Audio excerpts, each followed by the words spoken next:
Hello students, welcome to Newton Physics. Students, இன்னைக்கு நம்ம 12th standard current electricity இதில் இருந்து ஒரு நியூமெரிக்கல் டிஸ்கஸ் பண்ண போகிறோம்.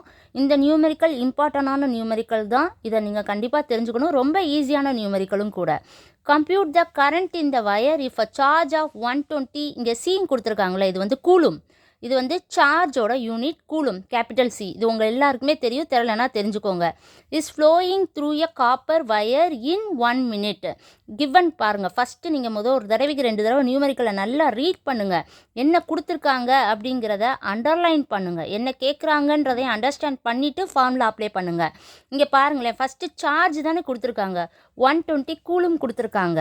என்ன கொடுத்துருக்காங்க, டைம் வந்து 1 minute கொடுக்குறாங்க. தயவுசெய்து அந்த யூனிட்ஸை செக் பண்ணுங்கள், எப்படி இருக்குன்னு பாருங்கள், கன்வெர்ட் பண்ணி வச்சுக்கோங்க. கரண்ட்டை நம்ம ஃபைண்ட் அவுட் பண்ணணும்.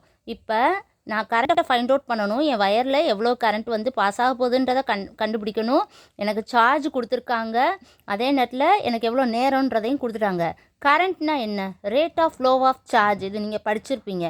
கரண்ட்டோட ஃபார்முலாவும் நீங்கள் படிச்சிருப்பீங்க. I = Q/Tன்னு படிச்சிருப்பீங்க. Q வந்து உங்களுக்கு கொடுத்துட்டாங்க 120 கூலும், பெரிய கேபிட்டல் சி போடணும், கூலும்.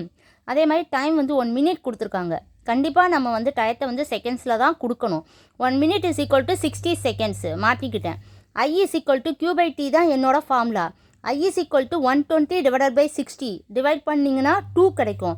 இந்த ஆம்பையர் அப்படிங்கிறது கரண்ட்டோட எஸ்ஐ யூனிட். மறக்காமல் இதை நீங்கள் எழுதணும். எந்த ஒரு குவான்டிட்டி எழுதினாலும் அதோட யூனிட்டோட சேர்த்து எழுதுங்க. So current = 2 ampere. Thank you students. நீங்கள் என்னோட சேனலை சப்ஸ்கிரைப் பண்ணி லைக் அண்ட் ஷேர் பண்ணுங்கள். தேங்க்யூ.